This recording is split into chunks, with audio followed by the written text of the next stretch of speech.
If you're listening to this podcast, it's probably because a child you love and care for is differently wired. Are they also struggling in their current educational setting, seen only for what they're doing wrong while longing for positive relationships with peers and others? Envision a world where your child's unique abilities are not just recognized, but celebrated. A world where they can connect with others and their true potential is seen and appreciated. The Strength-Based Assessment Lab's mission is to build a world for your child just like that. Through its innovative approach, it aims to empower students, families, educators, and professionals to create positive, effective, and collaborative learning experiences. Be a part of shaping a brighter future for your child. Visit www.bgs.edu to learn more about what a strength-based assessment could mean for your family. That's bgs.edu.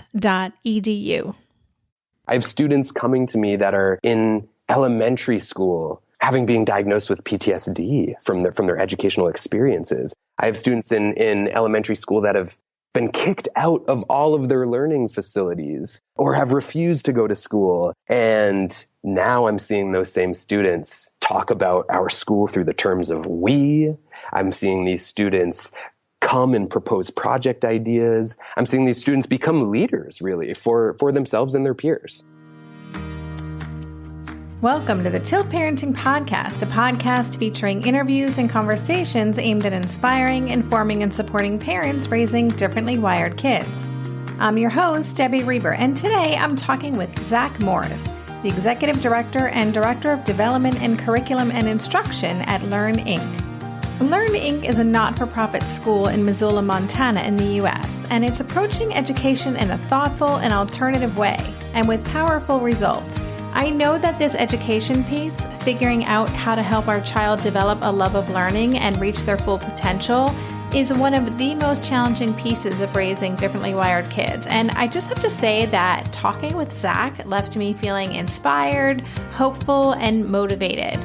Zach believes there is a different way, and he's doing his part to push the needle forward. Together, we talk about the philosophy of nonviolent communication, what can happen for our kids when we practice compassion with them, and how parents like us can bring some of Zach's philosophy into our lives to support our kids. This was one of those mind-blown conversations for me. I hope you like it. And before we get started, I wanted to invite you to join over 600 other parents and take part in our free virtual Differently Wired 7-Day Challenge.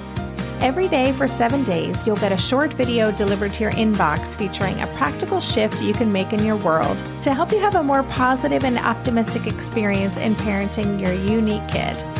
You'll also be invited to join a private Facebook group with other parents who've participated in the challenge. We've heard from parents that the challenge has made an immediate difference in their day-to-day life, and that's great news because that's exactly why we created it. To sign up and get started right away, visit tiltparenting.com/7day. And now I'll get on with the show. Hey, Zach, welcome to the podcast. Thanks, Debbie. Nice to be here. Nice to have you on. We had a really interesting conversation last week, and I was furiously taking notes as we talked about all this stuff. So I'm really excited to bring our listeners in on the conversation. So as a way to get started, would you mind just telling us a little bit about who you are and what you're doing and through your school? Yeah, well, my full name is Zach Morris, and I am a learner. And that's really how I see myself. And I think that poises me in a space to be an educator, and mostly being what I see an educator being is a model learner. And so I started a school called Learn, Inc. that's built on some platforms of compassion and whole person learning. I'm really passionate about all of the needs and opportunities within education, sort of beyond academics. And we can get into that a little bit more. But I'm based in Missoula, Montana, and ultimately just trying to change the paradigm of education, empower people in their autonomy and their choice in their learning, and want to spread that to as many people as possible. Well, hopefully this podcast will help get your message out to more people. But obviously, I mean, just in that introduction, you touched upon so many things that are in complete alignment with what we're doing at Tilt Parenting and what we hope to do, which is shifting the parenting paradigm about how difference is perceived and experienced by parents so that, so that differently wired kids can experience their lives more fully and feel more confident and peace in who they are. So there's a lot of alignment here. And so it was actually another guest on the podcast, Dr. Melissa Neff, who connected me with you. And she said, you have to check out what this guy's doing in education. And I went to your website for your school and I was blown away by the model. And I said, I have to have you on the show. So can you tell us a little bit about your school and how it actually, what it looks like? Yeah, so the model is grounded, above all, I say it's grounded in compassion, because I think compassion sort of spills over into these other platforms that the model is really based in. And so in regards to compassion, a huge pillar that we stand on is nonviolent communication, a practice pioneered by Marshall Rosenberg. I'd really encourage people to check that out. He's got a slew of books. I'd say start with Speak Peace in a World of Conflict or A Language of Life. I just can't speak enough about that language practice. And I really see it as a lens for observing the world and interacting with people. And so compassion is a huge part of the model. And within that, and again, I think sort of taking its place within all of these other aspects is we're really grounded in ecological literacy, which is essentially a systems thinking based approach, really passionate about whole person learning. And so we like to address the social, emotional, physiological, and academic needs of a student and their learning opportunities. And really also kind of getting grounded in a Socratic approach. I think that's where I started to pull a lot from initially was how can we provide students with an opportunity to learn how to learn as opposed to just learning what to learn. And I think that's really what we're always coming back to is it's so much more about giving students opportunities to cultivate their thinking skills. And that kind of even comes back to a lot of Piaget sort of theory and practice and things like that is adopting a practice of helping individuals develop their thinking skills. And thinking goes so far beyond language. Thinking is really this multifaceted action that we take for self-regulation, I think. It's a way that we make sense of the world around us. It's the way that we plan. It's the way that we set intentions. And so really just helping students think critically, think creatively, tap into their divergence, and really uncover the uniqueness within themselves so that they can contribute that to the rest of the world. Well, first of all, before we get deeper into your school, why did you do this? Like, what is your kind of personal why for creating this school? It's clear from just the way you introduced the model that you're creating in your school that you're super passionate about this. And this is part of who you are. But can you tell us a little bit about how that is? Yeah, I think I experienced such a fruitful support system growing up. Support for me manifesting me with perspective from healthy models outside of me and all of those things, but ultimately provided a platform to uncover myself and decide for myself. And with the hope, I think, from people around me that was going to start to align with things that were sustainable socially, sustainable emotionally, sort of all of those things. And so as I got into, my adult life and started getting into my professional life and really feeling drawn to education and learning and just was so tapped into my curiosity at that point and just wanting to grow, just this sort of incessant desire to expand. I started getting into the education realm and very quickly experienced that I didn't see students having this level of support to uncover themselves. And so I saw a lot of manifestations within students that looked like apathy, that looked like pain, that looked like shame. And I needed to be part of something different. And so I ultimately set out to create a learning community where students wanted to be. And that was sort of the reductionist intention, I think, was how can school be a place where, given the choice, students would choose to come. And it all sort of started to blossom out of there and just sort of germinate all of these other ideas of like, well, what does that include? What does that look like? What would entice someone to want to be part of their own learning, to become an active participant? I think that's where it came out of a lot too, was seeing that I think a lot of students were, at least in the traditional models that I was a part of earlier in my career, students were really engaging education on this passive level. It was sort of, come to this defined class that's been set out for you, get this information, here's our to-do list that I've set out for you, and really this passive experience. And so when it came down for time to a student to be an active participant, they almost didn't know how, because they hadn't had a lot of practice. And now I was teaching English literature and writing early on in secondary schools and middle schools. And so a lot of my work was helping students tap into their creativity and their divergence and all of that. And I was seeing not a lot of spark, and I wanted to reignite that flame for students. That's so cool. And I love, just the first word you mentioned when you were describing your school was the word compassion. And it's just not a word that you often see paired with education.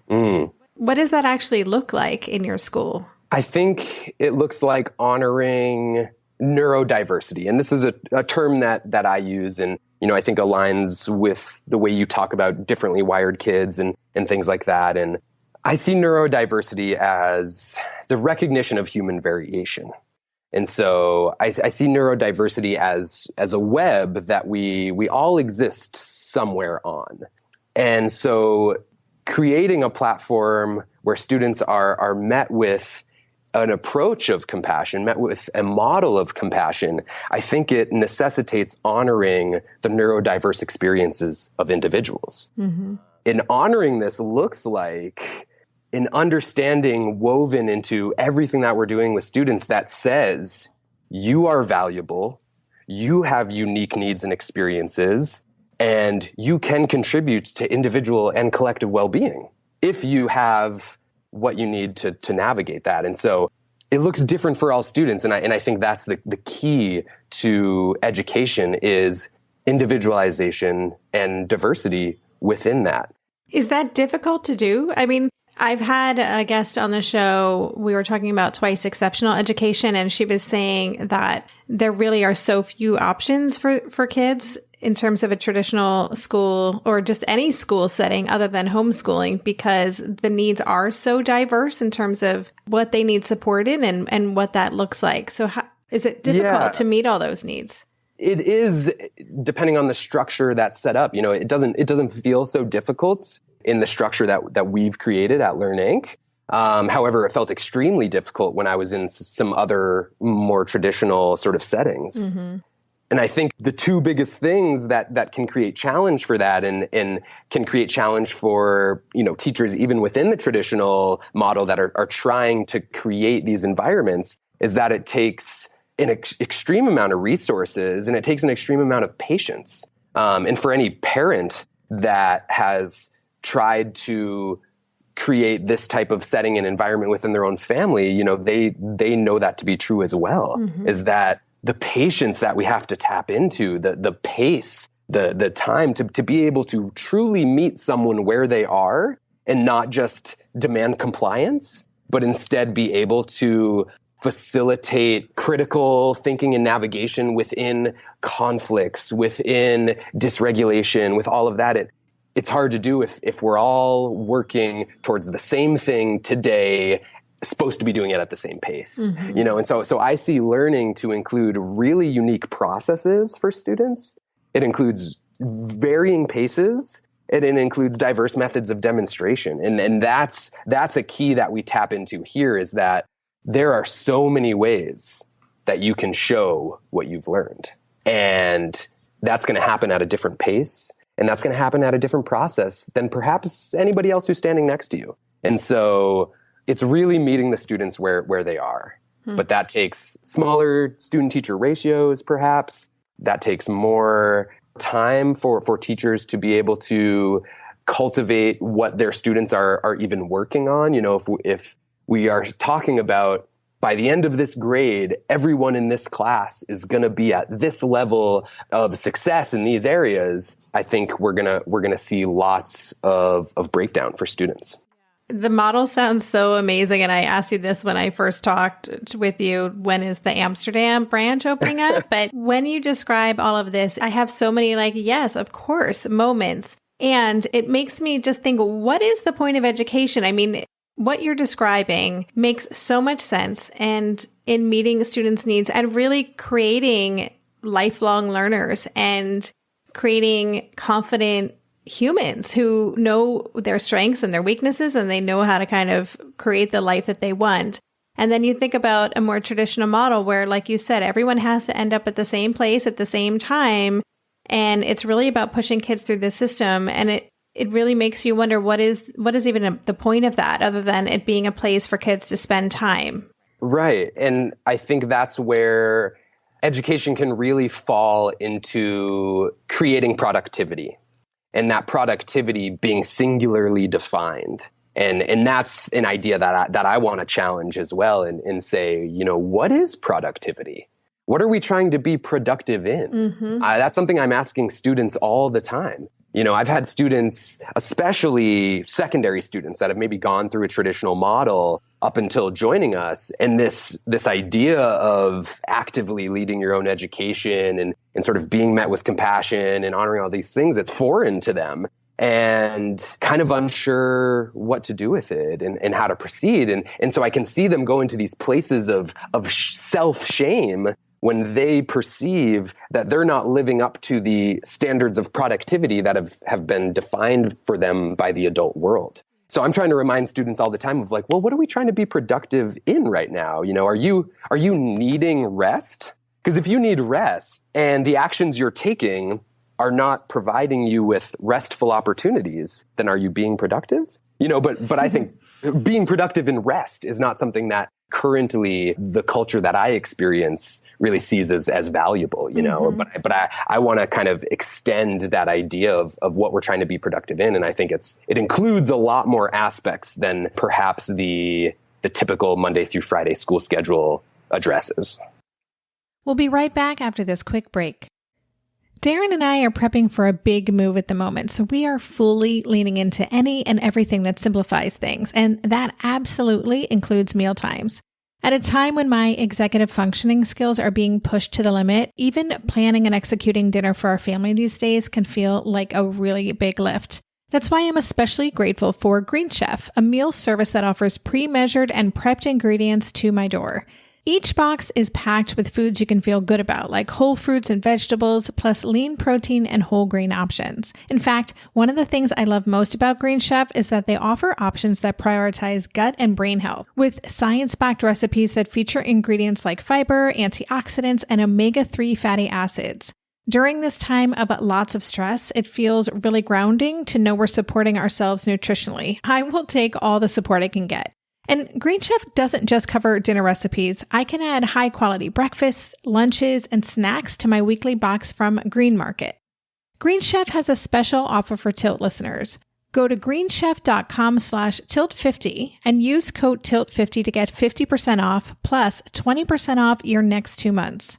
That's 50% off plus 20% off your next 2 months when you use the code TILT50 at greenchef.com/tilt50.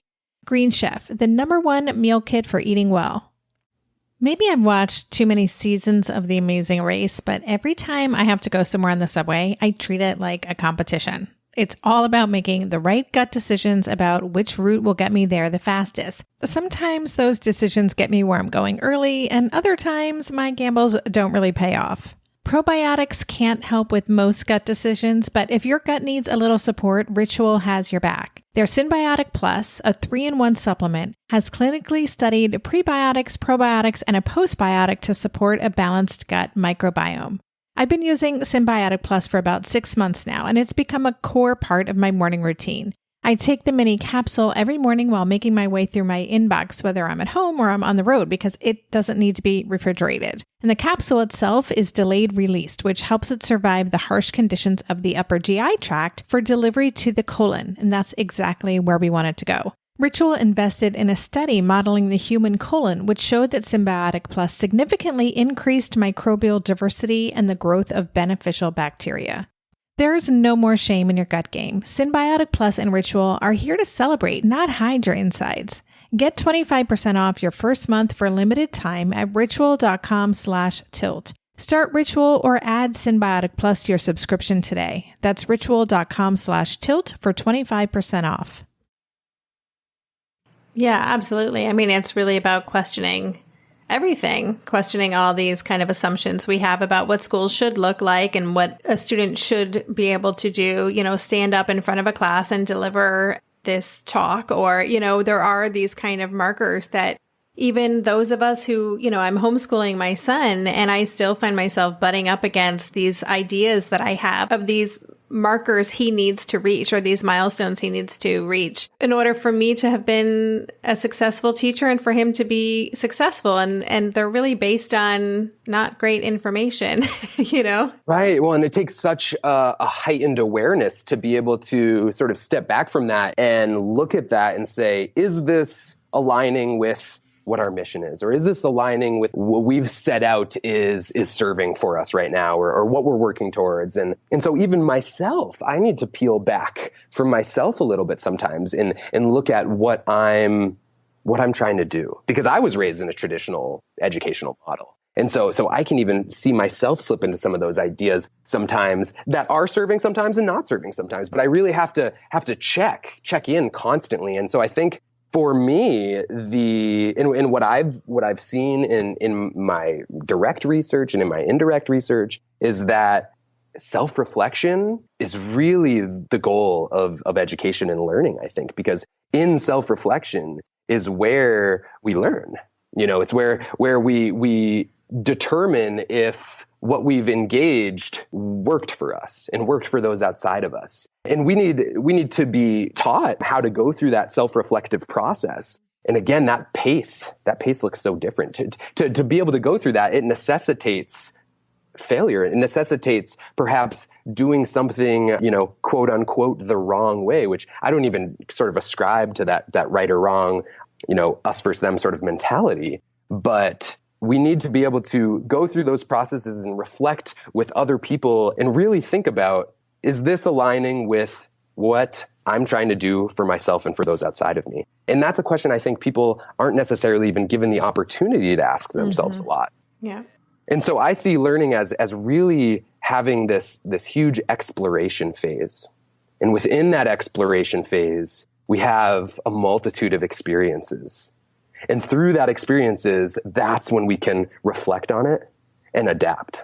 And then we kind of start that process all over again. So I really see learning as this cyclical experience that sometimes ebbs in a big circle and sometimes is a micro circle. We might go through that explore, experience, reflect, adapt scenario in a matter of 30 seconds. Sometimes we go through that process in the course of a day or a week or a year or an entire lifetime. And so I think helping students see the value of exploring, experiencing, and reflecting on their experience so that they can choose in the next moment how they want to respond, how they want to pursue. I think that's really where the fruits of learning reside. I wrote down the word curiosity as you were talking, and it seems, like it really is helping students adopt a curiosity mindset. What does that look like? You mentioned you have students who transfer into the school who don't really know how to even begin. And I'm wondering if there's even kind of like a detox period or, an unschooling period that has to happen. So what is that transition like? Yeah, we talk about that a lot around here and how students initially really need a healing opportunity. And again, that pace and that process looks so different for all individuals. But that looks like space, I think, and that looks like time, and that looks like kind of peeling back as an educator and as an adult in this person's life, trying to support them, peeling back what my vision is for them and what I want them to be doing and what I want them to be engaging in, and instead creating the space for them to even begin thinking about that. And as what I found is as students start to think about that, that's perhaps really overwhelming. To then all of a sudden have the opportunity to choose, to have a say in what they want to do, and then not knowing what that is, that's incredibly overwhelming. That perhaps is just as much shame producing and pain producing as other experiences. And so that detox period, that healing period, that rewiring period, that's sort of how we talk about it around here. Is it's really a time for them to rewire and start to build some new understandings of what is education. That's sort of the question I'm asking students a lot when they're coming is what is even education? What is school? You often indirectly asking them that question, but trying to help them consider that it even could be something different than they've possibly chalked it up to be as they're coming to us. And so in the beginning, that might look like a huge period of rest. That might look like habituations of sorts. I see in this world of devices, I see that really start to take shape in the beginning for students. And instead of meeting students with, hey, this is what you're supposed to be doing, or here's what success looks like in this environment, it's instead helping them build that for themselves, determine that for themselves. And ultimately, I see it reignite a lot of flame, reignite a lot of curiosity. And it really just starts with relationship building. So if I can come back to the start of what you're talking about, it looks like cultivating relationship. It looks like meeting them with someone they can hopefully trust, they can develop rapport with. And so that when we get to that point of learning that necessitates external challenge, we all need to be challenged by people outside of us.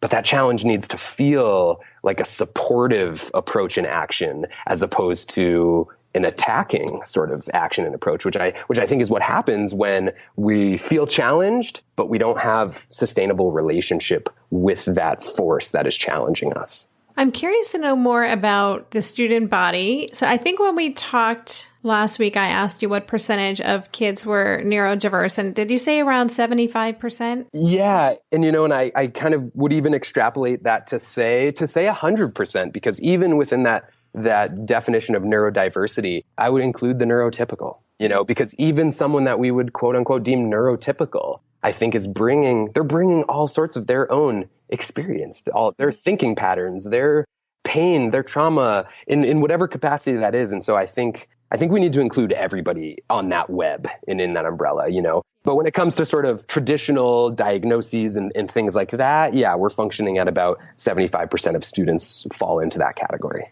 Did you realize when you started the school? I mean, was that part of your intention was to support that particular population, differently wired kids, or was that kind of who was attracted to the work that you're doing? It's the people that just showed up. It definitely wasn't the intention. Again, I think I got into this with a very simple goal, which was just help students feel more alive and more connected and engaged with their educational platforms. And so that's just who happened to be coming to me, and that's who continues to come to me. And ultimately who I'm seeing is just not being served by the traditional models that, at least exist around me here in Missoula, Montana. I'm just curious about the transformation. Once students go through this kind of rewiring period or the detox period, tell us a little bit about maybe an example of a student who just is thriving after being seen for who they are and being taught on their own timeline, or being, I don't know if even taught is the right word, but, being supported to go through their education in a way that really meets their needs. What's possible when you do that? I think everything is possible, truly. I've seen so many different manifestations, and the common one is simply engagement with themselves and engagement with those outside of them. And so there's a student at our school who came to us a couple years ago in high school, sort of start of high school, but didn't have a lot of vision or hope, I think, that they were going to be able to finish and sort of go through this process. So in initially coming to us, the attendance schedule was set quite low, and it was just going to be a small addition into their lifescape and kind of functioning almost as a supportive mentorship opportunity. Again, just real relationship cultivation. And even within that minimal schedule, it was so challenging for this student to just show up and even come through the door, because this student had so many ideas and so many past experiences of what education was and what school looked like and what was going to happen if this happened. And what would be the fallout of that? And so there was all of this anxiety and fear, even just walking through the door, knowing this place was an educational environment. And in all the previous domains that the student had existed in, with this manifestation of sort of just not showing up, he was always asked to leave. And it was communicated that, well, if you can't be here, then you can't be here. And we took a very different approach and said, well, we're willing to go at any pace. We're willing to go at any pace that you need, because that's what we do around here. And so because that never happened, because he was able to not show up and, maybe show up the next week and not be there and miss and be sick and all of these things happening, and it never resulted in, hey, you can't be here anymore. And it never resulted in, we really, if you can't show up, then this consequence is going to happen. Because that never happened, it just continued to look like support, continued to look like compassion, continued to look like that student coming in and being met with all of these approaches for them to uncover themselves. All of a sudden, that student started showing up a little bit more and started showing up a little bit more and a little bit more. And then very quickly, that student asked to be full-time and asked if he could come every day. And so that simple little shift, which I don't think we even think of a whole lot with just attendance. That to me said so much about the transformation that student had made, that student had rebuilt in their head what education was, what education could be, who these adults were in their lives. And I think it was that finally trusting that I'm not going to be shown to be wrong. I'm not going to be shamed. I'm not going to be put in these experiences of pain or being told what I have to focus on right now or what's important and what's not important, and instead got to have a really open discourse and dialogue with the adults and facilitators in his life. I think it just opened up for him even what possibilities were. And so now there's so much more exchange. There's so much more content exploration. There's so much more social engagement, emotional regulation. It really just transformed a whole person. I have a lot of parents that really the way that they describe it is just, I have a different kid. Yeah. And doesn't surprise me. That's what I see as just a full on transformation and a shedding of whatever those anxieties and traumas and pain were, to really get more to the core of themselves and being able to offer so much more. I have a lot of, with this student and other students who have gone through similar experiences, I hear from the parents, it's so much more fun to hang out together. Like, they contribute so much more to the household. I can sense the stress that has come off of them. And so I've seen that with students, kindergarten through 12 years old. I have students coming to me that are in elementary school, having been diagnosed with PTSD from their educational experiences. I have students in elementary school that have been kicked out of all of their learning facilities or have refused to go to school. And now I'm seeing those same students talk about our school through the terms of we. I'm seeing these students come and propose project ideas. I'm seeing these students become leaders, really, for themselves and their peers. We'll be right back after this quick break. Hey there, it's Debbie. I love making this show and sharing conversations about how to support our awesome neurodivergent kids. I've seen how even one little insight from an interview can spark a big shift in daily life. But I know that raising complex kids can be messy and lonely. And just when we think we figured it out, something comes up that boots us right back to feeling overwhelmed and stuck. That's why I've poured everything into creating a way for parents like us navigating complex parenting journeys to join together and chart a path that feels positive, hopeful, and doable. It's the brand new Differently Wired Club experience. In the club, you'll get personal support from me and other seasoned parent coaches, 6 live calls every month where you can connect and get your personal questions answered, the opportunity to learn directly from authors and experts like I have on this show, monthly themes for getting specific and tactical, an exclusive private podcast feed, and the best, most generous community of parents. Seriously, these folks show up for themselves and each other, and that right there is really everything, because it's a daily reminder that we're not alone. Our kids aren't broken, and we have totally got this. The recently rebooted Differently Wired Club is on a brand new platform with its very own iOS and Android app. It is such a great space. However you learn, whatever your style, no matter the ages, genders, and neurodivergent profile of your children, the Differently Wired Club can help you cultivate the positive shifts you're hoping for.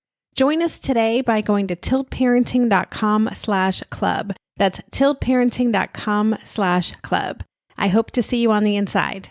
Lynn, this time of year, parenting can be such a flusterclux. You've come to the right place. I'm Lynn Lyons, and I've been treating anxious families for over 30 years. I'm Lynn's sister-in-law and co-host Robin Hudson. Join us for Flusterclux, a podcast for parents who worry. Wait, that's everybody. Yeah, these last few years have felt like one long anxiety attack for so many. Why do you think parents are always surprised that a podcast about anxiety relates to them, even if no one in their house has an anxiety disorder? Well, worry is human. Everyone does it, and anxiety shows up when we face uncertainty. All the parenting tips you've taught me have been essential. I love to break it down into skills we need to manage worry in our families. We've covered so many topics: depression, burnout, meltdowns, perfectionism. Don't forget scary mothers-in-law. Right, but of course that's not my mother-in-law. Because that's my mother. And a listener. As a psychotherapist, I like to teach parents and kids how to respond to everyday moments in healthy ways. Managing anxiety really can be taught. It really can, and I'll even tell you what to say. We talk about serious stuff,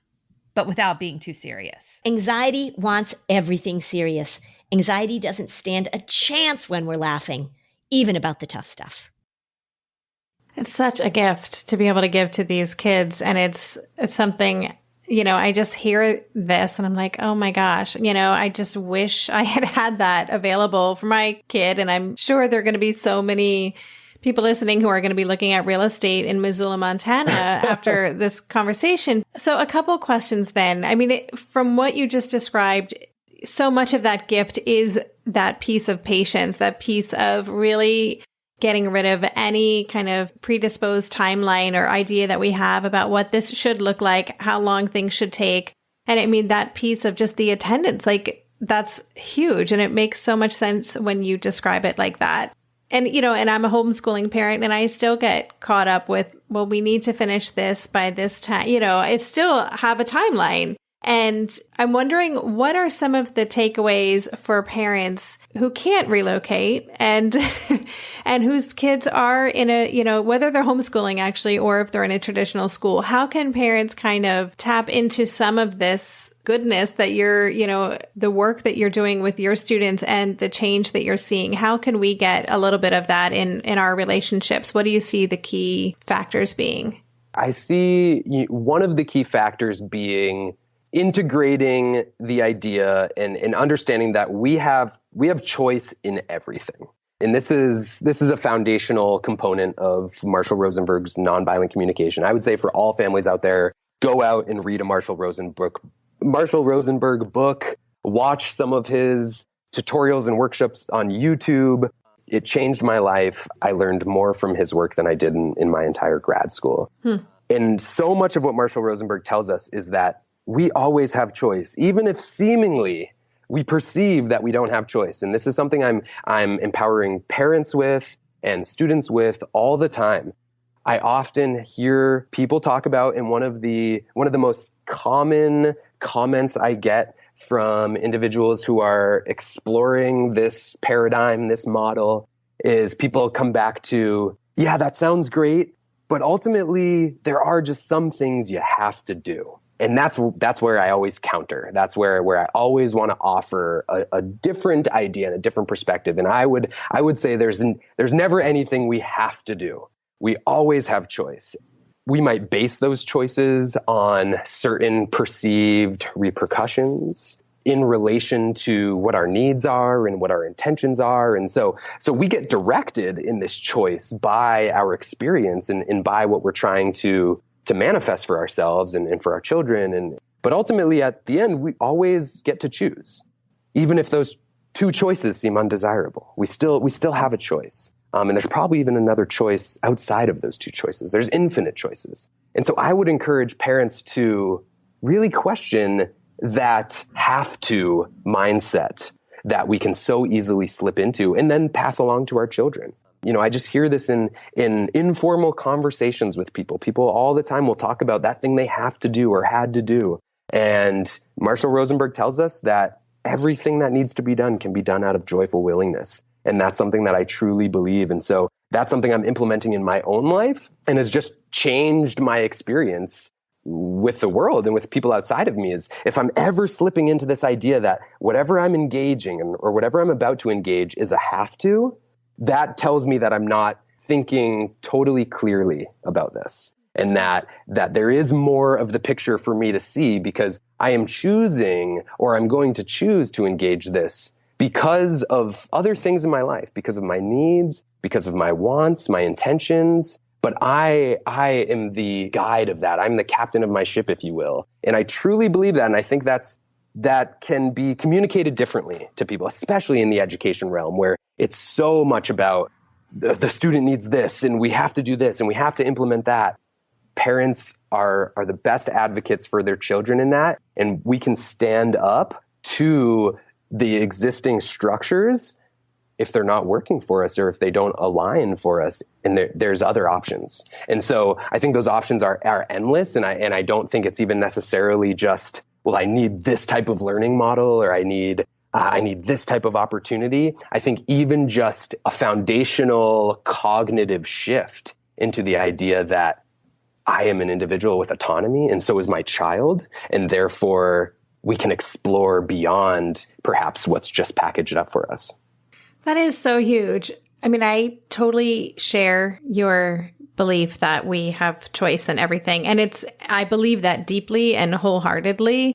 And it's also a really tough one for people who feel, who feel stuck. I mean, so many parents with differently wired kids, so many parents in general, feel stuck, whether it's by their mortgage or whether it's by, this job or this school or whatever it is. And so I appreciate you sharing that. That is something I deeply believe. And I do agree that it can be a game changer. And I wasn't aware of that idea of joyful willingness was something that Marshall Rosenberg talks about, but I can just see how it's a little thing. But when you start noticing the have tos and the musts and the shoulds and all the need tos and all the ways that shows up in our life, it does shift things. So thank you for sharing that.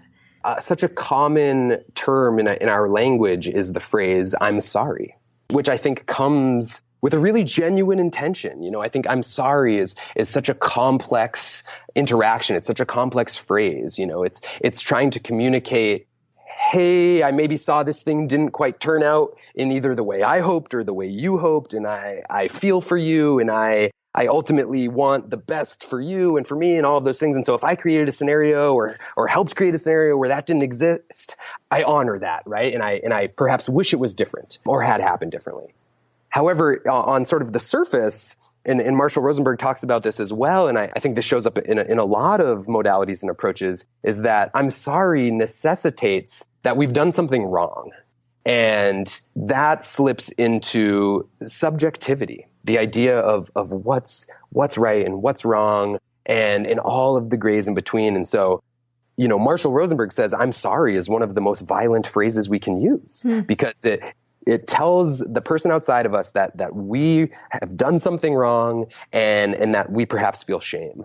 And there's a lot of languages in the world where I'm sorry doesn't even exist. They don't even have language for it. Salish being one of those languages, which is a group of Native American people around the area that I am in Montana. And so when I started to explore some of these concepts, that's what also fed into that lens change for me. That idea of how quick am I to judge myself based on the way I've perhaps perceived others to judge me? And does that have basis in reality, or does that not have basis in reality? And so I think another sort of takeaway for parents that I hope they can connect with, and that we can all connect with, is we need community.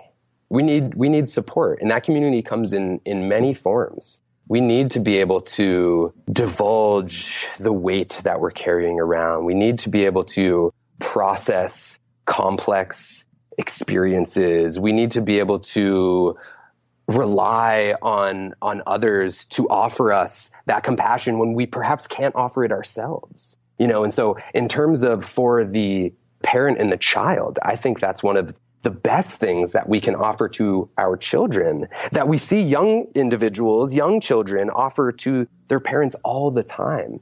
That sort of unconditional compassion. You know, if you've ever seen a toddler interacting with an adult when they've really perceived that that adult is dysregulated or having a hard time, it doesn't matter the details of it, right? It's just sort of that being with. And so that's something I think we can implement into all of our community structures is how can I be with someone, especially in those moments of conflict where I can truly just help support the experience. And it's not about whether that thing that happened was right or wrong, good or bad, should have happened or shouldn't have happened. It's here's where we are and where are we going from here? And so that's really where I see interactions between individuals being most fruitful is when it's here's where we are and where are we going. That's such great stuff. You know, I'm going to be downloading Marshall Rosenberg's books on my Kindle tonight. I admit that it's not something I know a lot about, and I'm super fascinated by everything you're talking about and the implications for just how it could really change what's happening inside our families and help our children feel better about who they are. I mean, as you were talking about the words "I'm sorry" reminded me of a conversation I had with Asher. He apologizes a lot for things, and I'm always saying, sweetie, there's no need to apologize for that. It's not, you know, this is something we're working on. It's not a big deal, and you didn't do anything wrong. And we were having this conversation once, and he said, well, I think I'm just so used to it because I had to apologize all the time in school. And I was like, say what? Like, I had no idea that. And he's like, yeah, every time, you know, I got out of my seat and I wasn't supposed to, or I touched something I wasn't supposed to, or I blurted out and I wasn't supposed to, you know, he was having to apologize. And that's so ingrained in him now. And it really does impact how he feels about himself. Absolutely. And I too have seen that same experience of the adult world demanding that someone communicate that they're sorry in a given situation. And I just think the complexities are so much greater for that. So, you know, I have a challenge for you and for all parents out there is I'm trying to come up with a new word to communicate that complex articulation that I think we're all trying to say when we say I'm sorry. Because I don't think any of us are actually trying to say that I feel bad about who I am and what I've done. But I think that's so often what that term I'm sorry communicates. And now, like you've said, it's so ingrained, it's so patterned in that way. I want to find a new term that communicates that shared experience, that shared, I connect with you and I hope that you can connect with me in sort of, you know, what's happening right here. And I kind of mentioned Piaget in the beginning, and there's a book that has also been integral in so much of my study and practice. And that book's called Thinking Goes to School. Sort of the short title for that is Piaget's Theory in Practice. And what is talked about in there is that thinking goes so beyond language. And so we've become such a verbal culture, such a textual culture. We're trying to put all of this experience and all of these energies and in all of our interactions into language. And some of us are perhaps very skilled in those areas and able to read those nuances and in between the lines and things like that. But that's not everybody. And thinking goes so far beyond language. And so how can we also take our interactions beyond language? And that's where I sort of see this being with approach. That's where I see us really needing to develop structures that are power with instead of power over, so that we can truly feel compassion in that way. You know, I just always come back to this platform for compassion, pouring everything through the strainer of compassion, because if we want to learn, we need to have compassion for ideas that are outside of us. We need to have compassion for people that are outside of us. We need to have compassion for ourselves. And if we can't have compassion for ourselves, if we are always falling into that mental experience of I've done wrong, or I've done bad, or I've done different than I should have done, we're not giving ourselves compassion, and therefore, how could we give anybody outside of us compassion? Mm-hmm. Deep thoughts. No, I love this. It's great. I think this is going to be one of those episodes that parents are just going to really gravitate towards and be really inspired by, and also be checking out all these resources. And by the way, listeners, I will include links to all the books that Zach has mentioned, so you can check them out. I know that I will be as well. And maybe we can all come up with a new word, as you were discussing, namaste, maybe some twist on namaste, which is, a similar idea. Yeah. I see the light in you, you see the light in me.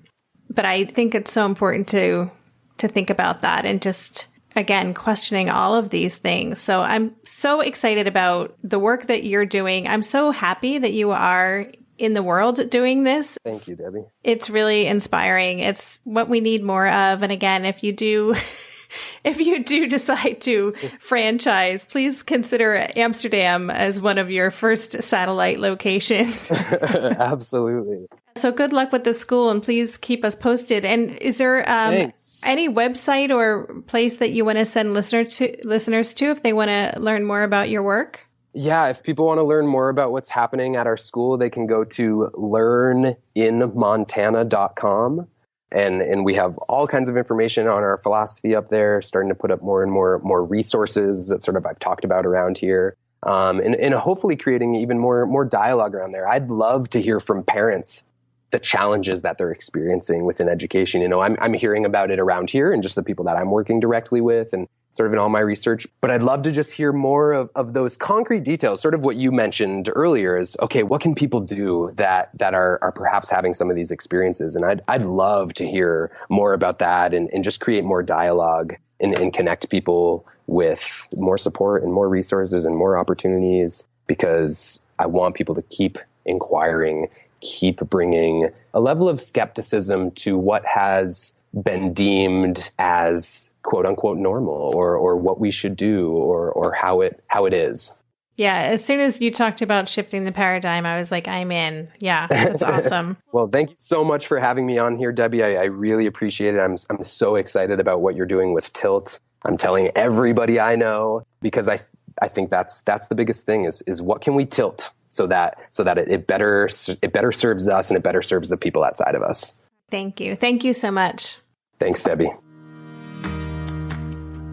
You've been listening to the Tilt Parenting Podcast. For the show notes for this episode, including links to the books Zach mentioned, his Learn Inc. school, and more, visit tiltparenting.com/session73. If you like what we're doing here at the podcast, please consider helping us cover some of the production costs associated with making a weekly podcast. It's fast, it's easy, and it's pain-free. And for as little as $2 a month, you can make a positive impact here at Tilt Central. To support us, visit patreon.com/tiltparenting. And lastly, if you like what you heard on today's episode and you haven't already done so, please consider subscribing to our podcast on iTunes or leaving a review. Both things help our podcast get more visibility. Thanks again for listening. For more information on Tilt Parenting, visit www.tiltparenting.com.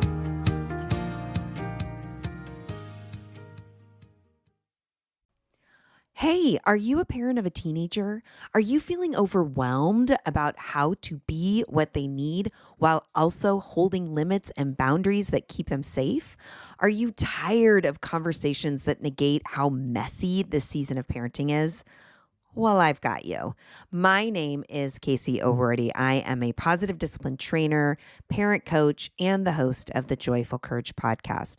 Every week, I come to you with an interview digging into tough topics with experts I trust and solo shows that go deep into the personal growth and mindset needed to raise teens in a way that grows them into confident, capable young people. I am not afraid of getting real about the intersection of conscious parenting and the teen years, while also bringing in vulnerability, humor, and lightness. I'm walking the path with you and honored to serve. Listen to Joyful Courage on Apple Podcasts, Spotify, or wherever you consume podcasts.